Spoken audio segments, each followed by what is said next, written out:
السلام علیکم ورحمۃ اللہ وبرکاتہ۔ معزز حاضرین، اب انشاءاللہ اب پارے کی صورتوں کا مطالعہ کریں گے، اور خصوصاً وہ صورتیں جو بار بار ہم نماز میں پڑھتے ہیں۔ ہم کو بعض صورتوں کے معنی معلوم ہوتے ہیں اور بعض کے نہیں۔ اگر مفہوم بھی اگر ہم کو معلوم رہے تو پھر ہم نماز میں ہم اس پر توجہ دیں گے کہ اللہ سبحانہ وتعالیٰ کی جن صورتوں کو ہم ادا کر رہے ہیں، کیا اس میں ہم ادا کر، کیا بات ہم اللہ سبحانہ وتعالیٰ کے سامنے اقرار کر رہے ہیں۔ تو اسی لیے پارے کی صورتیں بڑی اہم ہیں اور اکثر یہ نمازوں میں ادا کی جاتی ہیں۔ اگر لفظی ترجمہ نہ صحیح، کم سے کم اس کی معنی مفہوم تو ہمیں ذہن میں رہنا چاہیے، تاکہ ہمارا دھیان نماز کی طرف سے اللہ کی طرف سے بھٹکے نہیں، بلکہ ہم جو ہے ہمارا خیال، ہماری سوچ، ہماری فکر نماز میں ہی رہے، اور وہ جو ہم پڑھ رہے ہیں یا سن رہے ہیں امام کے پیچھے، وہ اس کے اوپر ہم توجہ دیں۔ اسی غرض کے لیے انشاءاللہ ہم چھوٹی چھوٹی صورتیں سے ابتدا کریں گے۔ حالانکہ کچھ چھوٹی صورتوں کی تفسیر کا سلسلہ ہو چکا ہے، جیسے سورہ معون، سورہ کوثر، سورہ فیل، سورہ قریش، سورہ اخلاص۔ اس صورتوں کا جو ہے ہمارا مطالعہ الحمدللہ ہو چکا ہے۔ اب ہم یہ دو صورتیں، سورہ الفلق اور سورہ الناس، جسے معوذتین کے نام سے جو ہے جانا جاتا ہے، تو اس کی تفسیر بھی تھوڑی طویل ہے۔ انشاءاللہ تھوڑا تھوڑا ہم اس کا مطالعہ کریں گے، اور ہماری غرض یہ ہو کہ جتنا میٹر ہمارے سامنے اس ضمن میں آ سکے تاکہ جو ہے بات ہمارے سامنے واضح ہو جائے، اور جو ہے ہم سمجھ سکیں کیا ہے کر کے۔ تو یہ دو صورتیں معوذتین کے نام سے جانے جاتے ہیں۔ تو یہ دراصل قرآن مجید کی آخری دو صورتیں بجائے خود الگ الگ ہیں، لیکن مصحف میں الگ ناموں ہی سے لکھی ہوئی ہیں، لیکن ان کے درمیان باہم اتنا گہرا تعلق ہے، اور ان کے مضامین ایک دوسرے سے اتنی قریبی مناسبت رکھتے ہیں کہ ان کا ایک مشترک نام معوذتین پناہ مانگنے والی دو صورتیں رکھا گیا ہے۔ امام بیہقی نے دلائل نبوت میں لکھا ہے کہ یہ نازل بھی ایک ساتھ ہی ہوئی ہیں، اسی وجہ سے دونوں کا مجموعی نام معوذتین ہے۔ ہم یہاں دونوں پر ایک ہی دیباچہ کے ذریعے سے سمجھیں گے، کیونکہ ان سے متعلقہ مسائل اور مباحث بالکل یکساں ہیں، لیکن ان کی ترجمانی اور تفسیر انشاءاللہ الگ الگ کی جائے گی۔ کہ جو مفسر نے جو یہ لکھا ہے، اب اس صورت کی سورہ فلق کی ہم ابتدا کرتے ہیں۔ قل اعوذ برب الفلق من شر ما خلق ومن شر غاسق اذا وقب ومن شر النفاثات في العقد ومن شر حاسد اذا حسد۔ صدق اللہ العلی العظیم۔ اس کی ترجمانی یوں ہے: کہو میں پناہ مانگتا ہوں صبح کے رب کی ہر اس چیز کے شر سے جو اس نے پیدا کی ہے، اور رات کی تاریکی کے شر سے جب کہ وہ چھا جائے، اور گرہوں میں پھونکنے والوں یا والیوں کے شر سے، اور حاسد کے شر سے جب کہ وہ حسد کرے۔ یہ اس صورت کی ترجمانی ہے سورہ فلق کے۔ اب اس کے زمان نزول کے تعلق سے، چونکہ جو بات ہمارے سامنے ہے، دونوں تقریباً ایک ہی دور میں نازل ہوئی ہیں، ہو سکتا ہے ایک کے بعد ایک۔ زمان نزول میں حضرت حسن بصری، اکرمہ، عطا اور جابر بن زید کہتے ہیں کہ یہ صورتیں مکی ہیں، لیکن حضرت عبداللہ بن عباس رضی اللہ سے بھی ایک روایت یہی ہے، مگر ان سے دوسری روایت یہ ہے کہ یہ مدنی ہے، اور یہی قول حضرت عبداللہ بن زبیر اور قتادہ کا بھی ہے۔ تو اب یہ بعض اکثر ہم یہ دیکھیں گے آئندہ ہمارے مطالعے میں کہ نزول کے تعلق سے تھوڑا بہت اختلاف ہوا ہے، کہ بعض محدثین، بعض صحابہ کے نزدیک جو ہے وہ مکی ہے، اور بعض کے نزدیک جو ہے مدینہ میں نازل ہوئی۔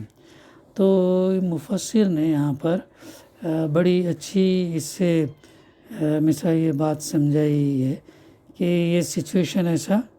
کیوں ہوا، اور یہ بات ہمارے سامنے سورہ اخلاص یعنی قل هو اللہ کے اندر بھی بات آئی اس کے دیباچے میں، کہ کسی صورت یا آیت کے متعلق جب یہ کہا جاتا کہ وہ فلاں موقع پر نازل ہوئی تھی، تو اس کا مطلب لازماً یہی نہیں ہوتا کہ وہ پہلی مرتبہ اسی موقع پر نازل ہوئی تھی، بلکہ بعض اوقات ایسا ہوا ہے کہ ایک صورت یا آیت پہلے نازل ہو چکی ہوتی تھی، اور پھر کوئی خاص واقعہ یا صورتحال پیش آنے پر اللہ تعالیٰ کی طرف سے اسی کی طرف دوبارہ بلکہ کبھی کبھی بار بار اللہ کے رسول صلی اللہ علیہ وسلم کو توجہ دلائی جاتی تھی۔ ایک دفعہ نازل نہیں، 2 دفعہ، بار بار بھی ایسا صورتوں کا یا آیات کا نزول ہوا ہے۔ اب اس سے یہ رائے بن جاتی ہے کہ جس نے پہلی دفعہ سنا اس صورت کو یا آیت کو، حالانکہ یہ دوسری دفعہ نازل ہوئی، تو وہ یہ سمجھتے ہیں کہ یہ پہلی دفعہ نازل ہے، اور جس نے تیسری دفعہ سنا وہ لیکن پہلی دفعہ، تو وہ بھی یہ سمجھتے ہیں کہ پہلی دفعہ۔ تو اس مناسبت سے ہمارے سامنے وہ باتیں آتی ہیں، لیکن جو بات یہ ہے آگے جو آ رہی ہے، ہم وہ مولانا لکھتے ہیں کہ ایسا ہی معاملہ معوذتین کا بھی ہے۔ ان کا مضمون صاف بتا رہا کہ یہ ابتداً مکے میں اس وقت نازل ہوئی ہوں گی جب وہاں اللہ کے رسول صلی اللہ علیہ وسلم کی مخالفت خوب زور پکڑ چکی تھی۔ ہمارے مطالعے میں بات ہے کہ سب سے پہلی آیات جو نازل ہوئی ہیں وہ سورہ علق کی 5 آیتیں نازل ہوئی، اقرأ بسم ربک الذی، پھر اس کے بعد سورہ مدثر کی 7 آیتیں نازل، پھر اس کے بعد سلسلہ جو ہے جاری رہا۔ تو اب یہ اس کے بعد ابتدائی دور کی آیت ہے۔ بعد میں جب مدینہ طیبہ میں منافقین، یہود اور مشرکین کی مخالفت کے طوفان اٹھے، تو اللہ کے رسول صلی اللہ علیہ وسلم کو پھر انہی دونوں صورتوں کے پڑھنے کی تلقین کی گئی۔ یہ ہوا جیسا کہ حضرت عقبہ رضی اللہ بن عامر کی ریفرنس ہمیں ملتا ہے۔ اس کے بعد جب آپ پر جادو کیا گیا اور آپ کی علالت مزاج نے شدت اختیار کی، تو اللہ کے حکم سے جبریل علیہ السلام نے آ کر پھر یہی صورتیں پڑھنے کی آپ کو ہدایت کی۔ اس لیے ہمارے نزدیک یعنی مولانا مودودی کے نزدیک ان مفسرین کا بیان ہی زیادہ معتبر ہے جو ان دونوں صورتوں کو مکی قرار دیتے ہیں۔ جادو کے معاملے کے ساتھ ان کو مخصوص سمجھنے میں تو یہ امر بھی مانے ہے کہ اس کے ساتھ صرف سورہ فلق کے صرف ایک آیت وَمِن شَرِّ النَّفَّاثَاتِ فِي الْعُقَدِ ہی تعلق رکھتی ہے، جادو کے تعلق سے صرف وہ ایک تھا۔ سورہ فلق کی باقی آیات اور پوری سورہ ناس کا اس معاملے سے براہ راست کوئی تعلق نہیں ہے۔ یہ جو ہے مولانا اس کے نام کے تعلق سے اور زمان نزول کے تعلق سے باتیں ہمارے سامنے آتی ہیں۔ اب اس کا موضوع اور مضمون بھی بہت طویل ہے، انشاءاللہ تھوڑا تھوڑا یا جو اہم نکات ہیں اس کے اوپر جو ہم پڑھتے ہوئے آگے گزریں گے۔ مکہ معظمہ میں یہ دونوں صورتیں جن حالات میں نازل ہوئی تھی وہ یہ تھی کہ اسلام کی دعوت شروع ہوتے ہی ایسا محسوس ہونے لگا تھا کہ اللہ کے رسول صلی اللہ علیہ وسلم نے گویا بھیڑیوں کے چھتے میں ہاتھ ڈال دیا ہے۔ جوں جوں آپ کی دعوت پھیلتی گئی، کفار قریش کی مخالفت بھی شدید ہوتی چلی گئی۔ غور کرنے کی بات ہے کہ یہاں پر تنا اللہ کے رسول صلی اللہ علیہ وسلم نے یہ بات لے کر اٹھا، قولوا لا الہ الا اللہ تفلحون، کب؟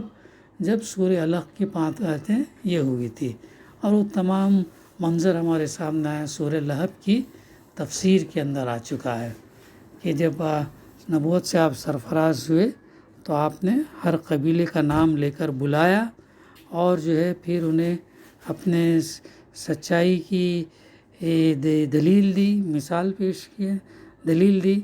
کہ اگر ان کو سمجھایا، اگر میں تم سے کہوں کہ اس پہاڑ کے پیچھے کوئی لشکر آنے والا ہے تو تم کیا بات مانو گے؟ تو تمام حاضرین نے کہا کہ ہم آپ کو مانیں گے، کیونکہ آپ سچے ہیں، صادق ہیں، امین ہیں، کبھی آپ نے جھوٹ نہیں بولا۔ لیکن جیسے ہی آپ نے کہا کہ میں تمہیں ایک آنے والے ڈر سے تم کو چوکنا، عذاب سے چوکنا کرنا چاہتا ہوں، اور وہ یہ کہ قولوا لا الہ الا اللہ تفلحون، تو ویسے ہی ابو لہب جو ہے نعوذ باللہ ستیہ ناش ہو جائے تمہارا، کیا تم ہمیں اسی لیے بلایا تھا یہ کہنے کے لیے، کہہ کر مخالفت وہیں سے شروع ہو گئی۔ جو قوم، جو قریش، جو کفار مکہ اللہ کے رسول صلی اللہ علیہ وسلم کو نبوت سے پہلے امین کہتے تھے، صادق کہتے تھے، سچے ہیں، امانت دار ہے کہتے تھے، جیسے ہی آپ نے حق بات پیش کی، اتنے بہترین اخلاق، وہ خود جانتے تھے کہ اللہ کے رسول صلی اللہ علیہ وسلم جھوٹے نہیں ہیں، اور وہ کبھی جھوٹ نہیں بولتے، بلکہ آپ کے جیسے چہرے سے جو ہے لگتا تھا کہ یہ جھوٹ بولنے والا چہرہ نہیں ہے۔ تو یہ تمام باتیں تھیں۔ ان حالات کے اندر اللہ کے رسول صلی اللہ علیہ وسلم نے تنہا یہ بات کو لے کر اٹھا، یہ پیغام کو لے کر اٹھا، لوگوں کے سامنے قرآن کا پیغام دیا انہیں۔ جوں آپ کی دعوت پھیلتی گئی، ان کی مخالفت، کفار قریش کی مخالفت بھی بڑھتی چلی گئی، جب تک انہیں یہ امید رہی کہ شاید وہ کسی طرح کے سودے بازی کر کے یا بہلا پھسلا کر آپ کو اس کام سے باز رکھ سکیں گے۔ اس وقت تک تو پھر بھی اناد دشمنی کی شدت میں کچھ کمی رہی، لیکن جب اللہ کے رسول صلی اللہ علیہ وسلم نے ان کو اس طرف سے بالکل مایوس کر دیا کہ آپ ان کے ساتھ دین کے معاملے میں کوئی مصالحت کرنے پر آمادہ ہو سکیں گے، کہ آپ ان کے ساتھ دین کے معاملے میں کوئی مصالحت کرنے پر آمادہ ہو سکیں گے، اور سورہ کافرون میں صاف صاف ان سے کہہ دیا گیا کہ جن کی بندگی تم کرتے ہو ان کی بندگی کرنے والا میں نہیں ہوں، اور جس کی بندگی میں کرتا ہوں اس کی بندگی کرنے والے تم نہیں ہو، اس لیے میرا راستہ الگ ہے اور تمہارا راستہ الگ ہے۔ انشاءاللہ یہ صورت کا بھی ہم مطالعہ یہ موعظتین ہونے کے بعد میں کریں گے، تو باتیں اور سامنے تفصیل سے آئیں گے۔ تو تم نے، اس لیے میرا راستہ الگ ہے، لکم دینکم ولی دین، تمہارا دین تمہارے لیے اور میرا دین میرے لیے، تمہارا راستہ الگ۔ تو کفار کی دشمنی اپنے عروج پر پہنچ گئی، خصوصیت کے ساتھ جن خاندانوں کے افراد، مردوں یا عورتوں، لڑکیوں، لڑکوں نے اسلام قبول کر لیا تھا، ان کے دلوں میں تو حضور صلی اللہ علیہ وسلم کے خلاف ہر وقت بھٹیاں سلگتی رہتی تھی۔ ہم غور کریں کہ کتنی سخت مخالفت اللہ کے رسول صلی اللہ علیہ وسلم تھی، لیکن اتنا ہونے کے باوجود بھی آپ نے اپنے قدم پیچھے نہیں لیے، آپ ثابت قدم رہے، اپنے موقف پر جمے رہے، یہ صبر، استقامت، اپنے اس پر جمے رہے، یہ نہیں کہ مصالحت کر کے، گیو اینڈ ٹیک کر کے، پروپوزل ایسا نہیں کیا، بلکہ آپ نے وہی بات پیش کی، قولوا لا الہ الا اللہ تفلحون، قولوا لا الہ الا اللہ تفلحون کہا آپ نے، ایسا ہی آپ کو بھی کہنا ہے انشاءاللہ۔ تو یہ ایسی خصوصیت کے ساتھ جو ہے ہم یہ دیکھتے ہیں، گھر گھر آپ کو کوسا جا رہا تھا، ہر گھر میں آپ کو کوسا جا رہا تھا، خفیہ مشورے کیے جا رہے تھے کہ کسی وقت رات کو چھپ کر آپ کو قتل کر دیا جائے، تاکہ بنی ہاشم کو قتل کا پتہ نہ چل سکے اور وہ بدلہ نہ لے سکیں، یہ ہو رہا تھا وہاں پہ معاملہ۔ اور اس کے باوجود بھی اللہ کے رسول صلی اللہ علیہ وسلم خاموش نہیں رہے، نہ مصالحت کرے، بلکہ آپ بات پیش کرتے رہے۔ تو ایسے یہ جو ہے پلاننگ چل رہے تھے، اور ذرا بھی ڈرے نہیں، پیچھے نہیں ہٹے، بلکہ یہ پیغام ان تک پہنچاتے رہے۔ آپ کے خلاف جادو ٹونے کیے جا رہے تھے، تاکہ آپ یا تو وفات پا جائیں، یا سخت بیمار پڑ جائیں، یا دیوانے ہو جائیں۔ دیکھیے کیا مقصد تھا لوگوں کا، قتل کرنا، بیمار یہ کرنا، تاکہ وفات پا جائے، دیوانے ہو جائیں، ایسے کام یہ لوگ کرتے تھے۔ شیاطین، جن اور انس ہر طرف پھیل گئے تھے، تاکہ عوام کے دلوں میں آپ کے خلاف اور آپ کے لائے ہوئے دین اور قرآن کے خلاف کوئی نہ کوئی وسوسہ ڈال دیں، جن سے لوگ بدگمان ہو کر آپ سے دور بھاگنے لگے۔ بہت سے لوگوں کے دلوں میں حسد کی آگ بھی جل رہی تھی، کیونکہ وہ اپنے سوا یا اپنے قبیلے کے کسی آدمی کے سوا دوسرے کسی شخص کا چراغ جلتے نہ دیکھ سکتے تھے۔ مثال کے طور پر ابو جہل جس بنا پر رسول اللہ صلی اللہ علیہ وسلم کی مخالفت میں حد سے بڑھتا چلا جاتا تھا، اس کی وجہ وہ خود یہ بیان کرتا ہے کہ ہمارا اور بنی عبد مناف وہ خاندان یعنی رسول اللہ صلی اللہ علیہ وسلم کے خاندان کا باہم مقابلہ تھا۔ انہوں نے کھانے کھلائے تو ہم نے بھی کھانے کھلائے، انہوں نے لوگوں کو سواریاں دی تو ہم نے بھی دی، انہوں نے عطیے دیے تو ہم نے بھی دیے، یہاں تک کہ وہ اور ہم جب عزت اور شرف میں برابر کی ٹکر کے ہو گئے تو اب وہ کہتے ہیں کہ ہم میں ایک نبی ہے جس پر آسمان سے وحی اترتی ہے، بھلا اس میدان میں ہم کیسے ان کا مقابلہ کر سکتے ہیں؟ خدا کی قسم ہم ہرگز اس کو نہ مانیں گے اور نہ اس کی تصدیق کریں گے۔ تو یہ ہے وہ مختصر سا پس منظر، اور بھی پس منظر مضمون مباحث انشاءاللہ آئندہ مطالعہ کریں گے۔ دعا ہے کہ اللہ سبحانہ تعالیٰ ہمیں کہنے سننے سے زیادہ عمل کرنے کی توفیق عطا فرمائے۔ ربنا تقبل منا انک انت السمیع العلیم وتب علینا انک انت التواب الرحیم۔